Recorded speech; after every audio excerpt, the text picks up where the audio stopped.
예로부터 모든 일은 반드시 바르게 바른 길로 흘러가게 되어 있다라고 하는 우리가 사필귀정이라고 하는 사자성어가 있습니다. 비록 그 당시에는 어떤 한 사람의 힘이나 어떤 한 세력들에 의해서 세상이 휘둘리는 것 같기도 하고 때로는 전체 국가와 사회가 전복될 정도로 그 세력이 극도로 강력하게 작용해서 국가와 국민들이 엄청난 혼란과 고통에 빠지는 경우가 역사 속에 종종 있어 왔습니다. 이미 그런 상태가 되면 그 국가와 사회는 그 자체로 무질서해지고 또 무법과 무정부의 상태까지 이르게 되는 이런 경우들도 많이 있습니다. 지금도 세계 여러 나라가 이런 일들을 겪는 그런 나라들이 적지가 않습니다. 그러나 모든 일은 반드시 바르게 돌아가게 되어 있다라고 하는 이 사필귀정이라고 하는 말은 그래서 저는 우리 인생들보다 무거운 말이다. 또는 우리의 역사보다도 무거운 말이다. 저는 이렇게 생각을 합니다. 비록 당장은 악인들이 도처에 횡행하고 또 그들이 하는 일이 때로 이루어져서 결국 역사와 인생의 모든 사람들이 그것으로 인하여 힘들어하고 고통 가운데 파멸 가운데 던져지게 될 때에도 그럼에도 불구하고 결국 역사와 인생들의 모든 일들은 그 근본적이고 본질적인 법칙을 따라서 흘러가도록 되어 있다. 이게 이제 사필귀정이라고 하는 말의 뜻이죠. 시편 12편 8절에 보면 옛날 성경에는 비루함이다 이렇게 번역을 했는데요. 요즘 이제 개역 개정에 여기에는 비열함이다 이렇게 번역을 했습니다. 뭐 크게 대동소이하죠. 비열함이 인생 중에 높아지는 때에 악인이 처처에 횡행한다 이렇게 말씀했습니다. 비열함이라고 하는 말은 불법적이다 이런 말이에요. 즉 불법적 세력들이 인생들 가운데에서 큰 힘을 얻게 되어 지배하고 그래서 그런 자들이 높아지게 될 때에 악인들이 곳곳에서 날뛰고 다닌다 이런 의미예요. 날뛰고 다닌다. 그게 아나무인이에요. 날뛰고 다니기 때문에 파렴치하고 얼굴이 막 두꺼워져 가지고 양심도 없고 이런 상태가 돼버리는 거예요. 여러분 이런 시대나 상황이 되면 그들은 즐거울지 모르지만 누가 피해를 당하겠습니까? 바로 하나님을 경외한 의인들. 시편 12편 말씀에 보면 경건한 자들이 의인들이 또 충실한 자들이 고통을 당하게 되는 거예요.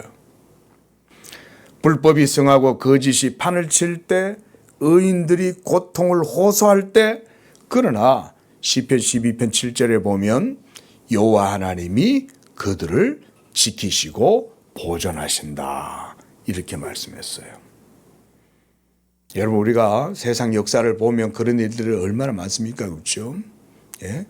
권력을 쥔 자들 아래에서 엄청나게 많은 사람들이 얼마나 수많은 피를 흘렸습니까?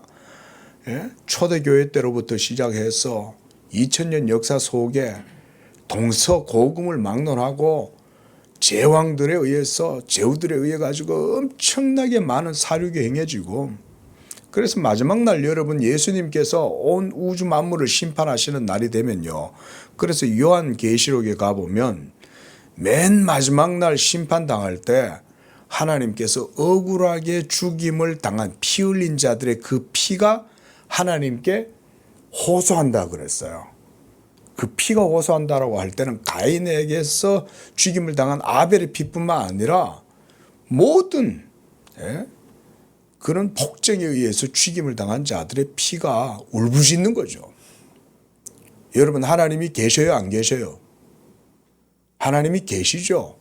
그럼 하나님이 계시면 뭘 하시겠습니까? 하나님이 그들의 피가 땅에서부터 울부짖는 것을 듣고 계시지 않겠어요? 바로 이런 것들이 뭐냐? 자, 하나님의 공의가 이와 같이 온 세계 가운데 빽빽하게 들어차 있어요. 여러분, 사필귀정 또는 사필귀도, 길도자를 써서 정의로울 정자와 함께 길도자도 써요. 사필귀도다. 이 말에서 바로 이 정자나 길도자라고 하는 이 말이 의미하는 게 뭐냐면요, 국가의 헌법이나 또는 관습이나 제도 이런 걸 의미하는 걸까요? 아닙니다, 여러분. 왜냐하면 때로 국가의 헌법 체계도 외세의 정복을 받아가지고 완전히 전복이 되고 사라져버릴 수도 있죠. 우리나라도 일본에 강제로 합병이 돼가지고 국권을 상실하고 나라가 완전히 사라질 뻔했잖아요. 우리나라도. 근데 정말 하나님의 은혜로 이 나라가 다시금 회복이 되고 하나님께서 이 나라를 정말 이 6.25 전쟁이 있었어도 다시 이 나라를 그래도 지켜주신 거 아닙니까? 그렇죠?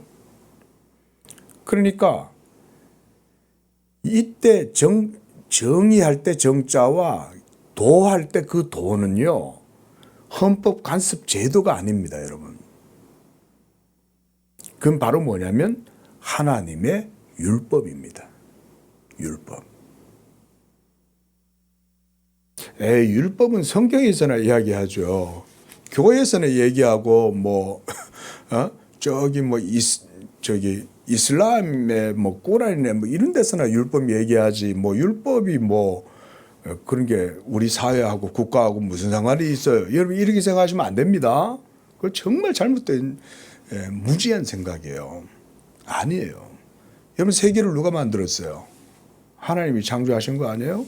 우리는 다 그건 믿으면서 왜 하나님이 모든 세계의 조성자일 뿐만 아니라 통치자고 주관하시고 보존하시고 통치하신다는 건 안 믿어요. 아니죠. 여러분 하나님을 바르게 믿는다고 하면 당연히 그런 건 자동적으로 믿어야죠. 하나님을 경외하고 예수님을 구주로 믿고 따르는 성도들은 그래서 성경에서 증거하는 바 이러한 율법에 대해서 분명히 알고 있어야 돼요. 그래서 항상 우리가 율법을 강조할 수밖에 없는 거예요. 아유, 목사님 무슨 복음 시대이고 신약 시대고 지금은 성령의 시대인데 무슨 율법 같은 거 그런 걸 자꾸 얘기를 하세요. 천만에요. 여러분 그런 식으로 얘기하는 어떤 사람들을 여러분들 혹시나 만나게 되거나 그런 식의 사상을 가르치는 사람이 있잖아요. 그럼 이단입니다, 여러분. 그런 사람이 이단이에요. 그렇지 않아요. 여러분 율법은 하나님의 말씀이죠. 하나님의 말씀인데 그 하나님의 말씀인 율법을 바르게 잘 배워야죠. 그렇다고 해서 제가 율법주의가 된다든지 율법 행위로 구원을 얻는다든지 그걸 얘기하는 게 아니잖아요. 그럼에도 불구하고 하나님이 율법을 주셨기 때문에 도대체 율법이 뭐냐? 국가의 헌법보다 율법은 더 위에 있어요. 당연히 하나님의 법이니. 인간의 제도나 그 사회의 모든 관습도 다 율법 아래에 있어요. 그래서 시편 19편에서는 하나님의 율법에 대해서 이렇게 묘사합니다. 하늘이 하나님의 영광을 선포하고 궁창이 그의 손으로 하신 일을 나타내는도다 그랬어요. 이 말은 뭔 말이냐면 하나님의 율법을 여러분 직조라고 한번 생각해보세요. 직조. 천을 짜는 거예요. 하나님의 율법에 의해서 천이 짜여져 있는데 그게 수가 놓여져 있어요. 온 세계의 아름다움이 율법이라고 하는 그 천 위에 딱 수가 놓여져 있는 거예요. 그럼 그 수는 뭘 기반으로 수가 놓여져 있습니까? 율법의 직조 위에, 그죠? 율법의 틀 위에서 모든 세계가 아름다움이 다 이루어져 있는 거예요. 그래서 하늘이 하나님의 영광을 선포하고 궁창에 그의 손으로 하신 일을 나타낸다 그러죠. 손으로 하나님이 수를 놓으신 거예요. 그 다음 19편 4절에서는 그 소리가 온 땅에 통하고 그의 말씀이 세계 끝까지 이루고 있다 이렇게 말씀했어요. 이 현재 진행형이에요. 하나님의 율법에 의한 통치와 보존과 협력 유지가 지금도 온 세계 가운데 통하고 있고 그 말씀이 세계 끝까지 이루고 있어요. 그래서 그 말씀의 통치와 힘 앞에서 피하여 숨을 수 있는 자가 한 사람도 없다 이렇게 말씀합니다. 그리고 나서 7절에 가서는 기자는 여호와의 율법은 완전하여 영혼을 소성시키고 여호와의 증거는 확실하여 우둔한 자를 지혜롭게 한다 이렇게 말씀합니다. 이게 시편 19편에서 말하는 율법에 대한 아주 중요한 사상을 보여줍니다. 자, 뭔 말이냐면 1절부터 6절까지는요. 하나님이 창조하신 모든 세계 영역의 율법의 영광과 그 권세, 권능 이런 게 드러난다는 거예요. 그런데 동일한 그 율법이 이제 7절부터는 특별 계시로서 구약의 율법에도 동일하게 드러난다 이렇게 말하는 거예요. 그래서 시편 19편은 앞에 거는 일반 계시, 일반 은총, 7절부터는 특별 은총, 특별 계시 이렇게 이해를 하시면 돼요. 또 예수님께서도 율법에 대해서 다음과 같이 말씀하셨죠. 마태복음 5장 17절과 18절에서 보면 예수님은 율법이나 선지자를 내가 폐하러 온 게 아니라 완전하게 하려 합니다. 그리고 천지가 없어지기 전에는 율법의 1.1획도 결코 없어지지 아니하고 다 이루리라. 이렇게 말씀했어요. 그러니까 여러분 지금도 온 세계는 이 하나님의 율법 공의가 빽빽하게 들어차 있는 거예요. 여러분 그걸 피하여 숨을 자가 있겠어요? 그거를 무시하고 역행해서 다르게 삶을 살아갈 수 있겠습니까? 그런데 그거를 역행해서 거스르는 자들이 역사 속에 많이 있었어요. 우리가 지지난주죠. 시편 2편에 대한 강해를 보면서 세상의 군원들과 관원들이 하나님을 대적한다 그랬잖아요. 여러분 역사 속에 하나님을 대적할 수 있는 자들은 누구냐면 통치자들이 하나님을 대적해요. 왠지 아세요? 힘이 있기 때문에 도전하는 거예요. 힘이 있기 때문에. 힘없는 평범한 선량한 민생들은 그저 나라님 시키는 대로 하고 세금 내고 그저 착하게 자기 주어진 바 일하고 이러고 살아요. 원래 민생들은. 근데 누가 까부냐? 권력 좀 가지면 금세 눈이 뒤집어져 가지고 하나님의 율법 공의의 통치가 온 세상에 빽빽한데도 그걸 보지 못하고 역행하는 거예요. 그래서 요새도 사필귀정이라는 말이 유행하잖아요. 응? 여러분 그래서 우리 성도들도 목사를 위해서만 기도하실 뿐만 아니라 나라의 통치자들과 권세자들을 위해서도 기도하셔야 돼요. 뭐라고 기도하셔야 되냐면 저들이 교만하지 아니하고 겸손하게 하나님 앞에서 지혜로운 마음을 얻어서 겸손하게 나라를 통치하게 해주십시오. 이렇게 기도해 주셔야 됩니다. 여러분들이. 응? 기도는 안 하고 이상한 정신에 매여가지고 집단 이기심에 매여가지고 그렇게 하면요 나라 다 망가뜨리는 거예요. 그리고 하나님의 율법에 도전하는 거예요. 제가 지난주에 저번에도 한번 그런 말씀 드렸지만 여러분 진보와 보수 모두가 다 하나님의 율법 아래 달려 있어요. 율법에 따라서 삶을 살아갈 때 그때 진보와 보수가 생기는 거예요. 그러면 진보는 진보대로 보수는 보수대로 하나님의 율법을 지키면 돼요. 근데 율법을 거스리는 자는 하나님의 진노를 당하게 되어 있어요. 이거를 몰라요. 이 가장 기본적인 건데 이거를 모르는 거예요. 정치하는 사람들도 모르고 심지어 배웠다는 사람들도 이런 지식을 잘 얘기 안 해요. 몰라요. 여러분 그러나 말씀드렸던 성경은 정확하게 온 세계에 하나님의 율법이 꽉 차 있다 이렇게 얘기해요. 누가 그 율법에서 함부로 자유로울 수 있고 누가 그 율법을 누가 거스려서 자기 마음대로 할 수 있냐 이거죠. 아무도 할 수 없죠. 그래서 제가 종종 여러분들에게 율법의 특성을 물리적 법칙에 빗대어서 설명을 드리는 거예요. 그렇게 얘기해줘도 그게 뭔 말인지 잘 이해를 못하는 거예요. 다들. 여러분 여기서 코업을 넣으면 어떻게 돼요? 땅이 떨어지겠죠. 거기에 뭐가 작용합니까? 중요의 법칙이 작용하고 있죠. 여러분 이렇게 물리적 법칙을 거스를 수 없는 것처럼 율법이 바로 그런 의미라고 생각을 하시면 돼요. 모든 중력의 법칙도 하나님이 정해 놓으신 거잖아요. 하나님이 우주 한 공간에다가 여러분 지구라고 하는 이 구체를 붕 공중에 띄워놓으신 거 아니에요? 공중에 띄워놓고 자기 스스로 돌아가게 하시고 자전거 공전을 하고 이러고 살아가도록 하시잖아요. 만약 물리적 법칙을 거스르면 어떻게 됩니까? 크게 다치거나 어려운 일을 당하게 되겠죠. 하나님의 율법이란 바로 그런 거예요. 제가 너무 당연한 얘기를 너무 신중하게 얘기해서 죄송합니다. 근데 이 당연한 거를 왜 안 지키냐고요. 그래서 이사야 선지자가 그러잖아요.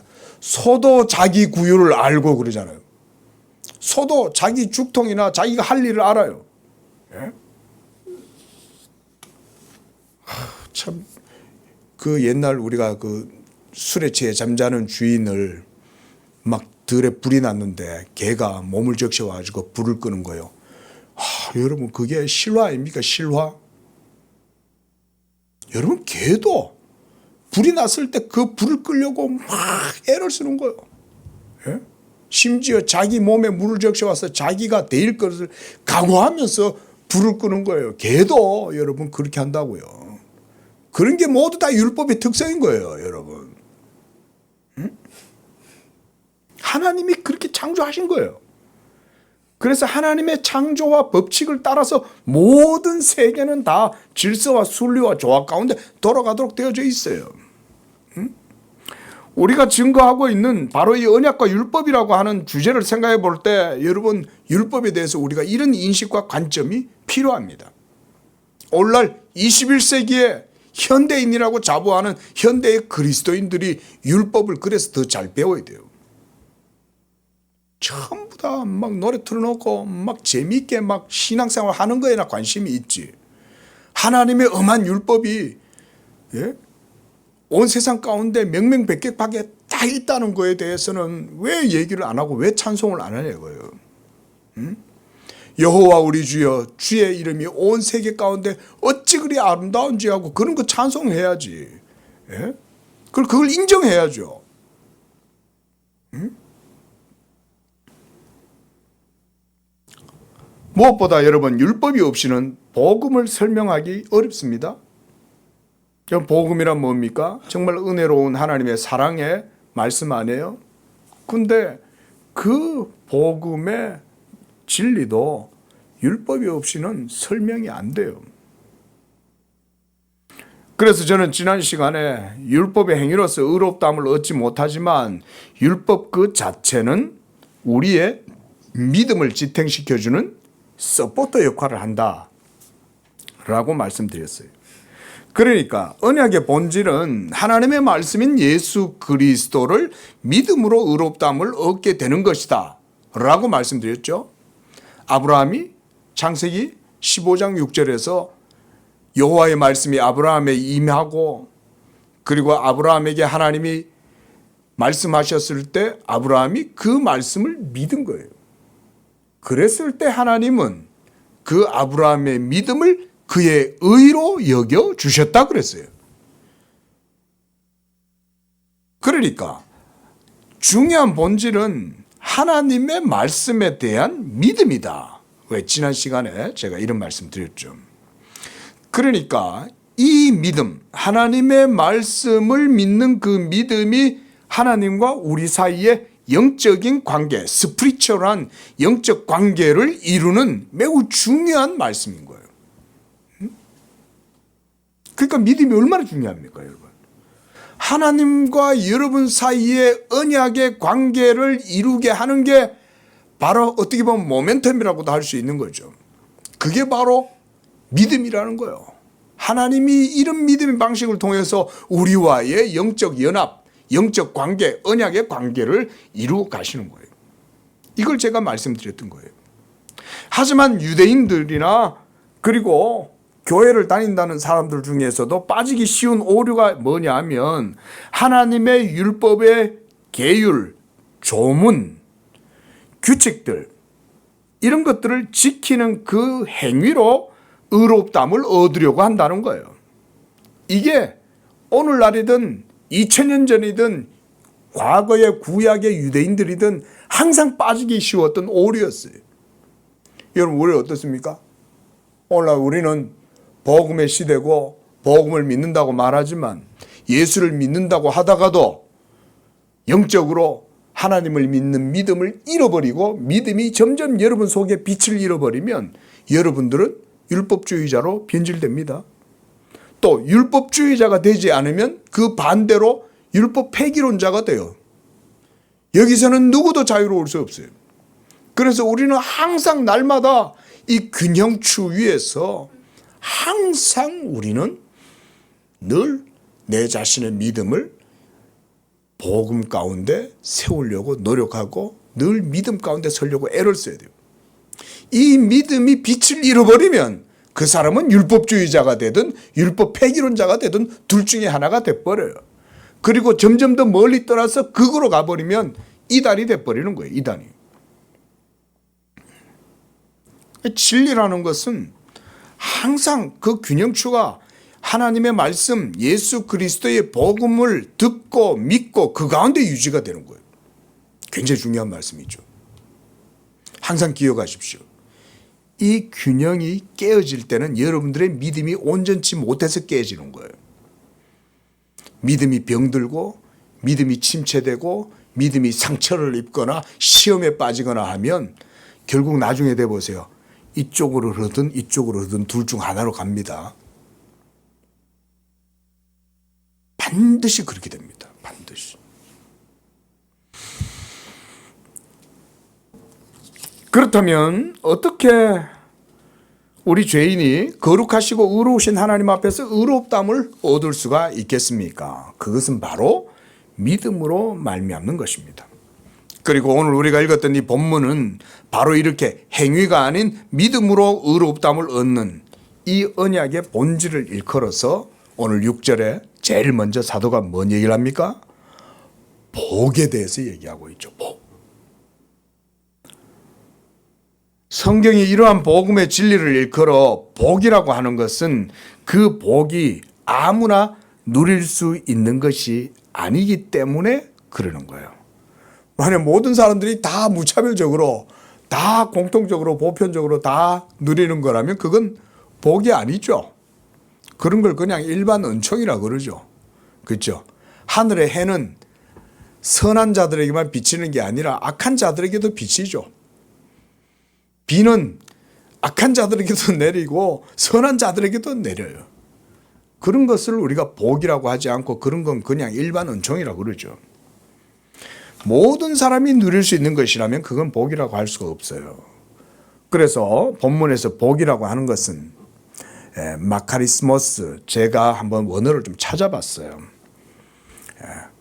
그런데 이 복이라고 하는 것은 아무나 받거나 누리는 게 아니라 아주 특별한 게 복이에요. 오직 하나님께로서 난 자들, 하나님의 택하심과 부르심을 입은 자들이 누리는 게 복이에요.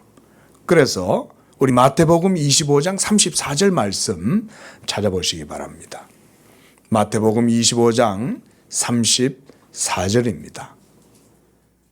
거기에서 예수님께서 이 복을 얘기하셔요. 근데 어떤 복이냐면 아주 특별한 복이에요. 한번 읽어보겠습니다. 시작.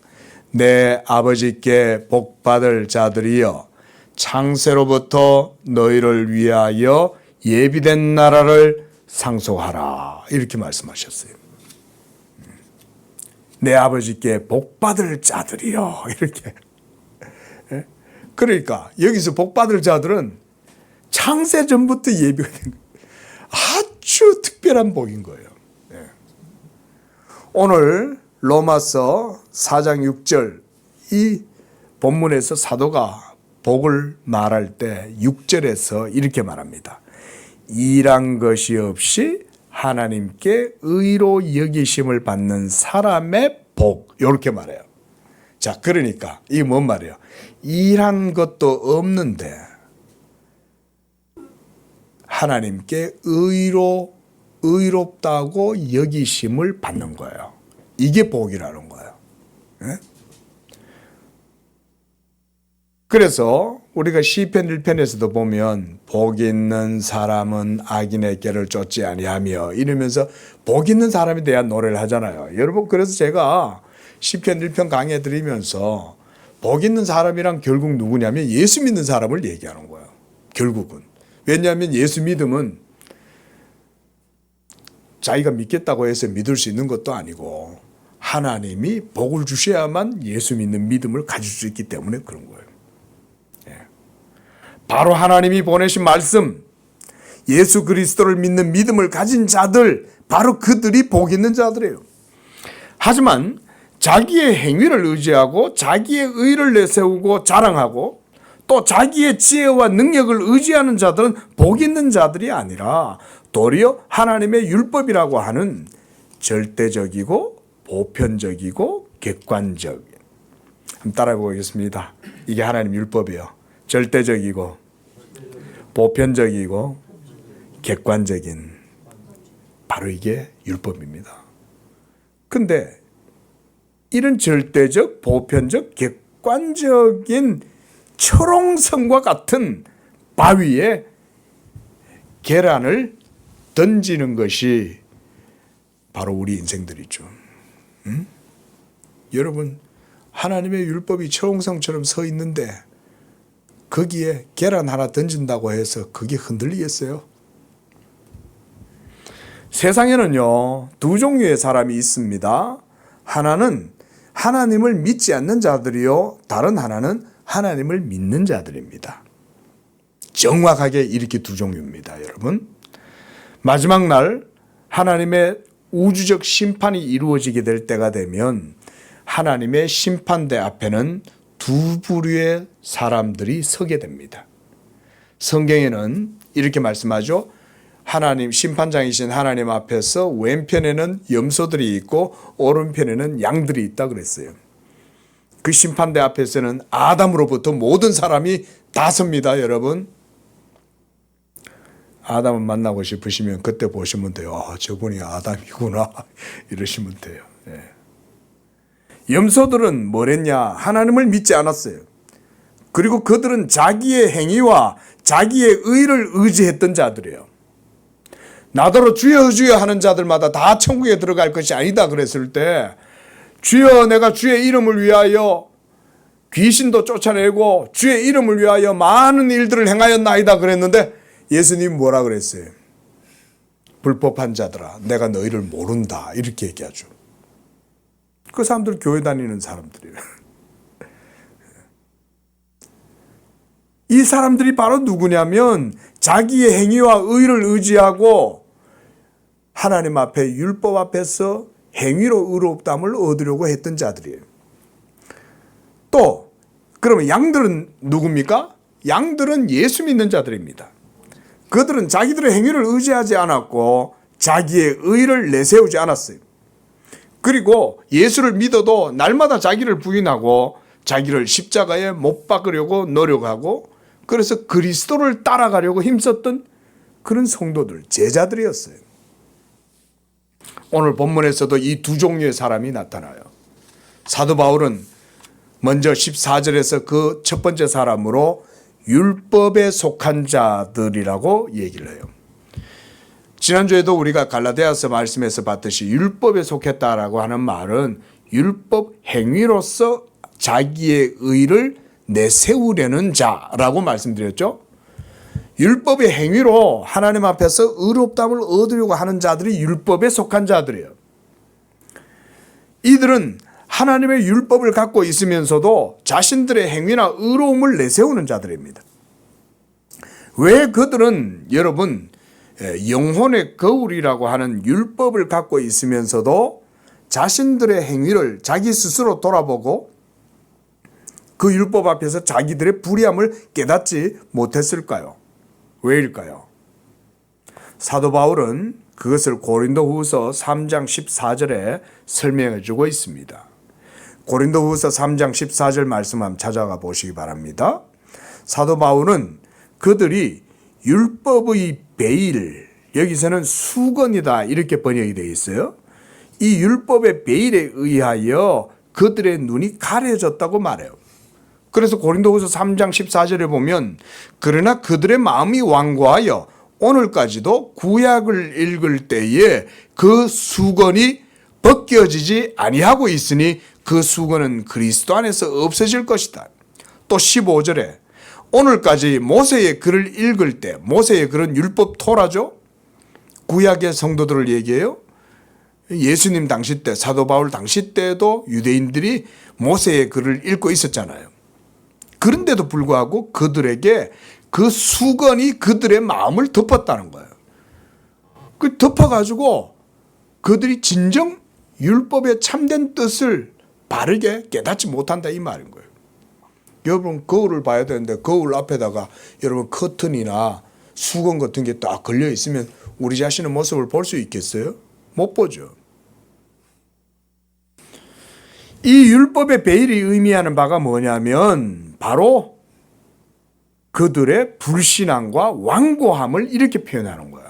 마음이 약하니까 하나님의 율법이 온 세계 가운데 빽빽하고 그래서 손바닥으로 절대로 하늘을 가릴 수 없는데 어떻게 하냐면 손바닥으로 하늘을 가릴 뿐만 아니라 뒤집으려고 한다 이 말인 거예요. 응?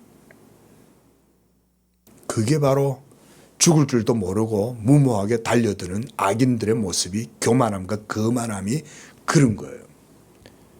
여러분 교만은 멸망의 패망의 선봉이다 그랬잖아요. 예? 거만함과 교만함을 갖고 있으면 하나님의 율법 앞에서 겁도 없이 율법을 향하여 철옹성 같은 율법을 향해서 계란을 던지는 짓이나 마찬가지다 이 말인 거예요. 응? 여러분 그러나 우리 성도들에게 있어서 하나님의 율법은 어떻습니까? 철옹성 같이 느껴집니까? 여러분에게서는 율법은 어떻게 느껴집니까? 여러분 우리에게 있어서는 율법은 주의 법을 사랑하는 거예요. 주의 법이 바로 우리 가운데 빛이에요. 여러분 이런 사람이 예수 믿는 사람입니다. 예수를 믿는데 율법을 어겨요. 그러면 그 사람은 예수 안 믿는 거예요. 자기를 믿는 거예요. 그런데 예수를 믿으면 이 사람은 율법도 귀하게 여겨요. 그리고 율법을 달콤하다고 생각해요. 철옹벽성이다 이렇게 생각 안 해요. 율법을 정죄하는 것이라고 생각하지 않아요. 이 사람은 예수 믿음 가운데 거하기 때문에 율법의 말씀이 생명의 말씀처럼 느껴지는 거예요. 그래서 그 율법을 주야로 묵상하는 거예요. 그 율법이 달콤한 거예요. 송이꿀보다 단 거예요 이게. 여러분 예수 믿음이 진가가 그런 데서 드러나는 거예요. 이 사람이 진짜 온전한 믿음을 갖고 있느냐 없느냐는 그 사람이 율법을 어떻게 대하는지 보면 알아요. 아, 내가 복음을 잘 압니다. 진리를 잘 압니다. 내가 무슨 개혁주의 교리와 신학책도 많이 읽었습니다. 지식도 많습니다. 여러분 다 거짓말이에요. 그 사람이 하나님의 율법을 사랑하고 그의 율법을 따라서 자기의 경건을 세워가고 그 가운데 예수 믿는 믿음을 굳게 붙들고 있느냐 없느냐 이 사람이 진짜 예수 잘 믿는 사람이에요.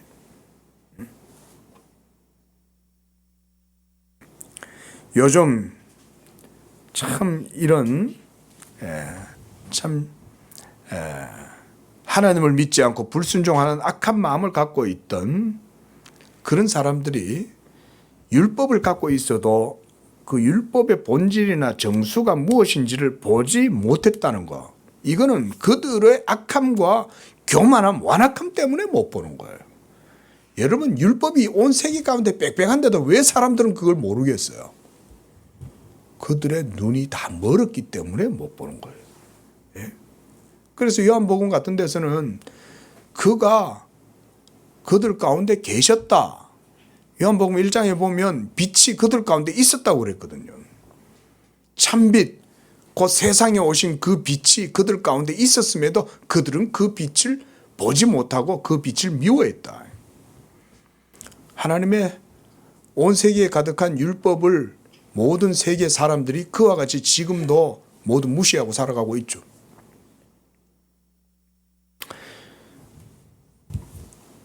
도리어 이런 교만하고 불의한 자들은 자신을 속일 뿐만 아니라 자기 양심을 속이고 하나님의 율법조차도 속이면서 자기의 행위가 의롭고 자기가 의롭다고 착각하고 있는 거예요. 요즘 이런 말이 있대요. 예?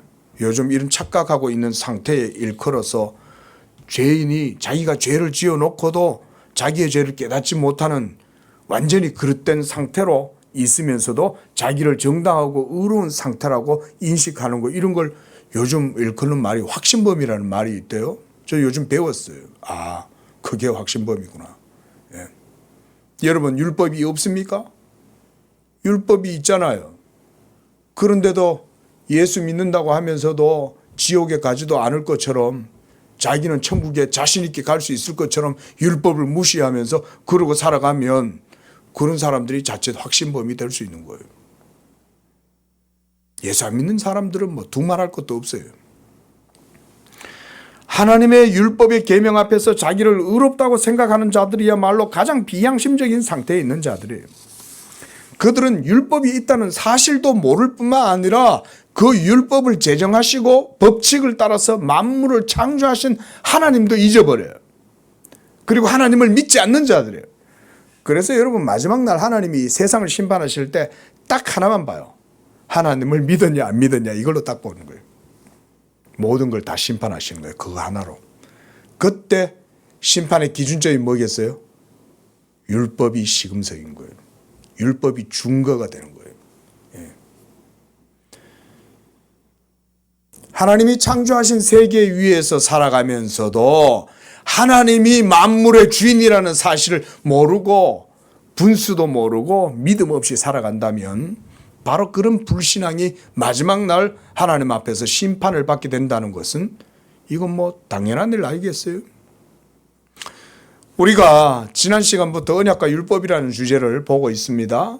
이 율법이 왜 신약 시대에 복음을 믿고 있고 하나님을 섬기는 성도들에게 여전히 증거가 되어야 되고 또 가르쳐져야 할까요?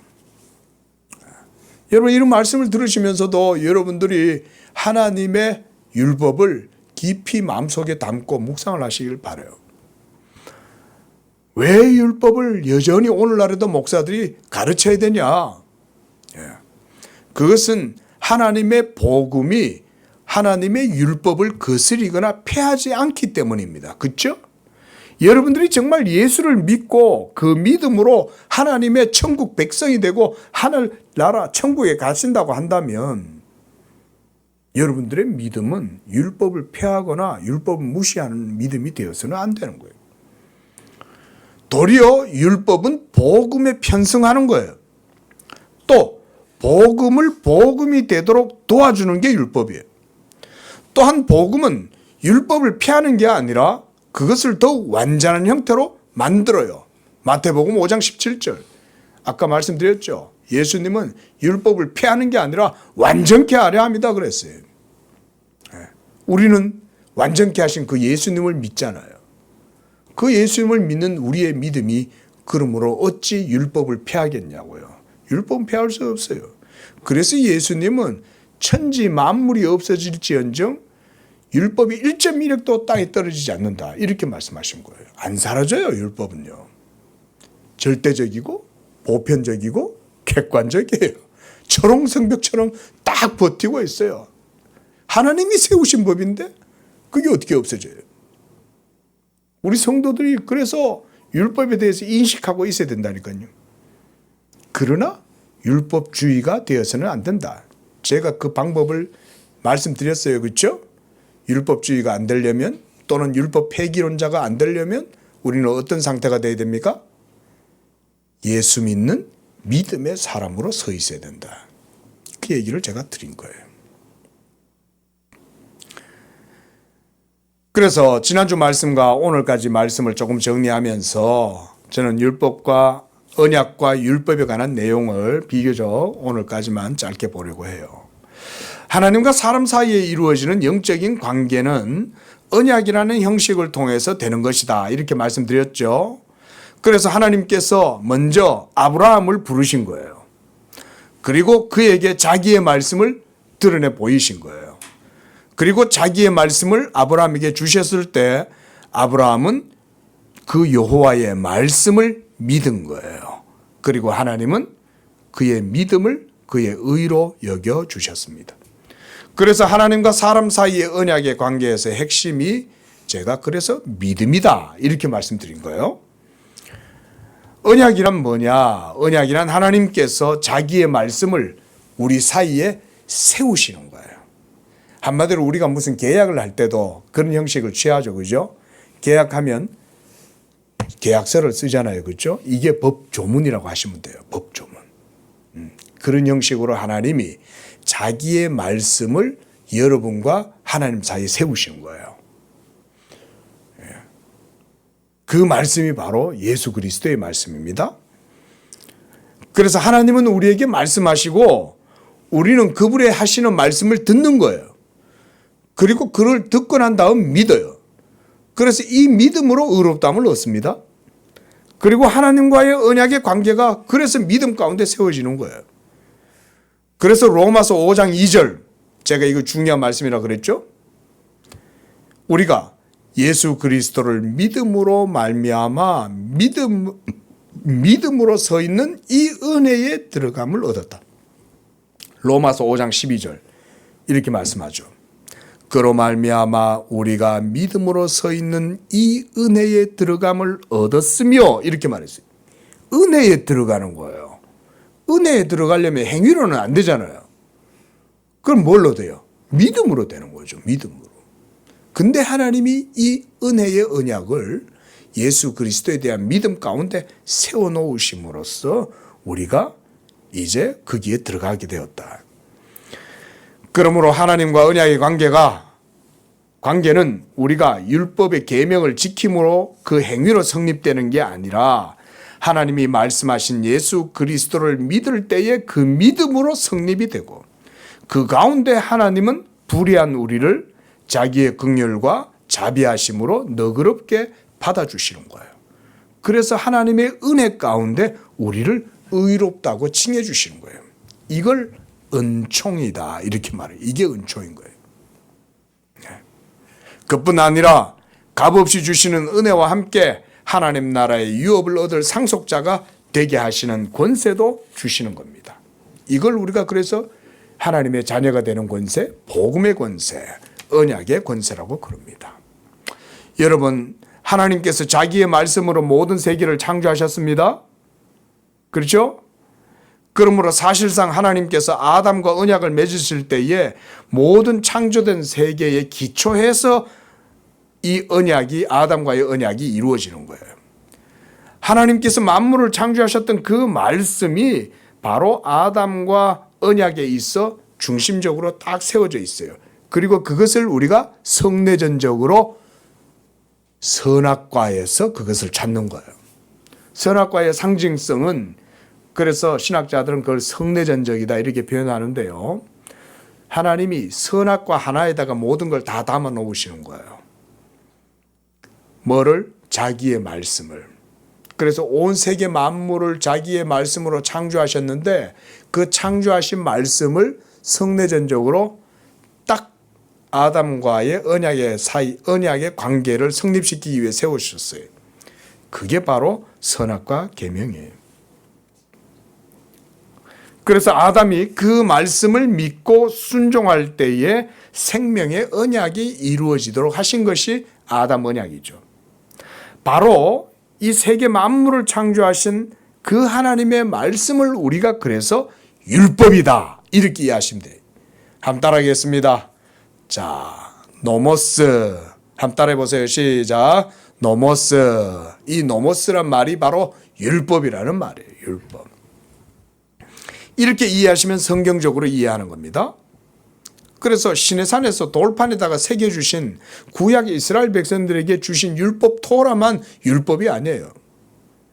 모든 세계 만물을 창조하신 그 말씀 자체로 이루어진 모든 세계가 다 율법의 구조와 틀 속에 있는 거예요. 그렇게 이해를 하시면 돼요. 그래서 사도 바울이 이렇게 얘기했습니다. 율법 있는 유대인들은 율법으로 말미암아 심판을 당하고 율법 없는 이방인들은 무엇으로 심판을 받습니까? 그들의 본성을 따라 그들 속에 있는 양심이 그들을 심판한다 그랬어요. 여러분, 양심이라는 건 우리 사람이 양심을 속일 수도 있잖아요. 근데 왜 성경은, 사도는 양심을 따라서 심판받는다 그랬을까요? 인간의 마음 속에는 하나님이 자기의 형상으로 창조하실 때 계명의 법을 그들 속에 심어 두셨기 때문에 그런 거예요. 그것도 그래 따지면 율법의 기능을 하고 있는 거죠. 이게 로마서 2장 14절에서 15절에 나오는 내용이에요. 자, 하나님께서 자기의 말씀으로 세우신 이 언약에 있어서 이제 아담 안에서 타락한 인류는 한 사람도 행위로는 의롭다함을 얻을 자가 없어요. 만약 율법 행위로 의롭다함을 얻으려고 하면 그는 율법의 판단 앞에서 완전한 자가 되어야 돼요. 하지만 그럴 수 없죠. 로마서 3장 19절에서 말하는 게 이거예요. 율법이 말하는 바는 율법 아래에 있는 자들에게 말하는 것이니 이는 모든 입을 막고 온 세상으로 하나님의 심판 아래에 있게 하려 합니다. 그러므로 율법의 행위로는 그의 앞에 의롭다함을 얻을 육체가 없나니 율법으로는 다만 죄를 깨달을 뿐이지 율법을 완전하게 이룰 수 있는 사람은 없어. 이런 얘기인 거예요. 그러나 사랑의 하나님께서 세상을 이처럼 사랑하사 독생자 예수를 보내주시고 이제 그를 믿는 믿음으로 이 언약을 새롭게 세우신 거예요. 우리가 이것을 그래서 새 언약이다 그러죠. 아담 언약은 옛 언약이에요. 그러나 새 언약은 예수 그리스도를 믿음으로 말미암는 언약. 이게 바로 새 언약이에요. 그래서 예수 믿는 자들이 행위가 아니라 믿음으로 아브라함이 무할레시에 가졌던 그 믿음의 자치, 오늘 본문 12절에 믿음의 자치를 따를 때 이렇게 얘기했어요. 또 11절에서는 그들도 동일하게 믿음의 의로 여기심을 얻게 하려고 아브라함을 딱 세우셨다. 이렇게 얘기하는 거예요. 그게 오늘 본문 11절이에요. 여러분, 이제 새하늘과 새 땅이 완전하게 이루어질 날이 곧 올 것입니다. 그 나라를 유업으로 얻을 하나님의 상속자, 하나님이 예비하신 자들, 복을 얻을 자들, 아버지께 복 얻을 자들, 천국을 상속받을 자들, 그들은 오늘 사도 바울은 뭐라고 얘기합니까? 율법으로 말미암지 않고 믿음으로 말미암아 된다. 이렇게 말하는 거예요. 그래서 13절에 사도는 이렇게 말했습니다. 세상의 상속자가 되리라고 하신 언약은 율법으로 말미암는 것이 아니라 오직 믿음의 의로 말미암는 것이다. 이렇게 말씀하는 거예요. 여러분, 이게 바로 복음인 거예요. 또 율법, 즉 율법 행위에 속한 자들이 이런 언약의 상속자가 된다고 하면 이것은 은혜로 되는 게 아니라 행위로 되는 것이니까 믿음으로 되는 게 아니겠죠? 그러면 하나님께서 아브라함에게 하신 그 언약이 그러면 어떻게 되겠어요? 폐하여지겠죠. 그런데 우리가 지난주에 갈라디아서 3장에서 봤죠? 하나님의 언약은 폐하여지지 않는다 그랬잖아요. 400년 후에 생긴 율법이라도 아브라함과 하나님 사이에 맺어진 이 언약은 폐하지 않는다 그랬어요. 한마디로 믿음으로 말미암아 의롭다함을 얻게 되는 이 의와 이 언약은 폐하여지지 않는다는 거예요. 율법이 그걸 깨뜨리지 않는다는 거예요. 율법은 도리어 복음에 편승하고 복음을 지지해주고 복음을 세우고 그래서 믿음을 튼튼하게 세우는 게 율법이다. 그렇게 이해해야 된다고요. 그래서 오늘 본문 16절에서 사도가 이렇게 말합니다. 상속자가 되는 그것이 은혜에 속하기 위하여 행위가 아니라 또 행위로서는 그렇게 할 수도 없으므로 무엇으로 된다는 거예요? 믿음으로 되는 것이다. 이렇게 말씀하는 것입니다. 자, 이렇게 믿음으로 하나님의 언약이 세워질 때에 아브라함에게 하신 그 언약도 오늘날도 여전히 굳게 세워지는 거예요. 여러분도 예수 믿으면 아브라함과 같은 믿음의 자체를 따라서 동일한 믿음으로 하나님 나라를 유업으로 받는 상속자가 되시는 거예요. 바로 이것이 하나님께서 자기 언약을 세울 때 아브라함 이후 400년이 지나도 율법의 언약을 이스라엘 백성들과 추가로 맺으신 이유예요. 왜냐하면 율법이 추가가 된 것은 믿음을 지탱하고 세워주려고 들어온 거예요. 이게 율법이 추가된 이유는 거기에 있어요. 예? 그래서 성경을 이렇게 잘 이해를 해야 율법을 오해를 안 해요. 그렇지 않으면 율법주의로 그냥 가버리는 거예요. 그냥. 구약신앙으로 다시 가버려요. 무슨 초막절을 지켜야 된다. 무슨 안식일을 지켜야 된다. 할례를 받아야 된다. 막 이런 소리들을 하는 거예요. 예수 믿지 않아서 그런 소리를 하는 거예요. 말씀 뵙겠습니다. 우리는 이제 하나님의 말씀이신 예수 그리스도의 복음을 통해서 그 복음을 하나님의 말씀으로 듣고 믿어 의롭다함을 얻게 되었고 이제 믿음으로 또한 하나님 나라를 유업으로 상속받는 그런 언약의 자녀들이 되었습니다. 기도하겠습니다. 거룩하신 하나님, 지금도 온 우주 만물을 자기의 권능 있는 말씀으로 위엄 있는 말씀으로 통치하시고 다스리시고 또한 섭리 가운데 그 뜻을 이루어 가시는 줄로 믿습니다. 그러나 그 엄밀한 율법의 말씀이 하나님의 택한 백성들, 복 있는 백성들에게는 철옹벽성이나 날카로운 판단의 칼이 아니라 도리어 그것은 우리에게 송이꿀보다도 달고 그것은 우리 영혼의 생명이 되고 즐거움이 되는 줄로 믿습니다. 그것은 오직 예수 믿음 가운데에서만 발견되고 예수 믿는 믿음으로만 우리에게 주어지는 줄로 우리가 믿습니다. 우리 양재교회 성도들은 이와 같이 예수 믿는 믿음으로 율법을 폐하거나 율법을 무시하는 것이 아니라 도리어 믿음 가운데 성령의 요구를 따라 온전하게 율법의 요구가 성령을 쫓아 이루어지는 그런 복된 믿음의 삶이 되도록 우리 성도들 축복하여 주시옵소서. 예수님의 이름으로 기도합니다. 아멘.